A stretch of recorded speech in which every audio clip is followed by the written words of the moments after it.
Mae modd cael mynediad i'r asesiadau personol drwy hwb. I gael mynediad i hwb, ewch i hwb.llyw.cymru. Dewiswch mewn gofnodi a rhowch eich manylion hwb i mewn, eich enw defnyddiwr neu gyfeiriad e-bost, a'ch cyfrinair. I gael mynediad i'r wefan asesu, dewiswch asesiadau personol. Gellir canfod hyn yn offer hwb ar gornel dde uchaf yr hafan neu yn y dangosfwrdd ar ochr chwith y sgrin.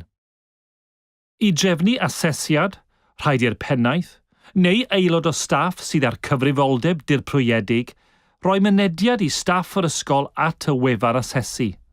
Yna, bydd modd iddyn nhw drefnu asesiadau drwy'r wefan. Nes bydd pennaeth eich ysgol wedi derbyn y cytundeb data, ni fydd staff yn gallu gweld y sgrin drefnu na sgrin yr adroddiadau ar wefan yr asesiadau.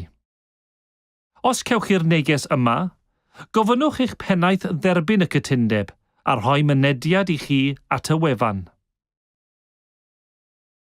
I gael rhagor o gymorth, anfonwch e-bost at cymorth@asesiadaupersonol.cymru neu ffoniwch ddesg gymorth yr asesiadau ar 029 222 6 5099.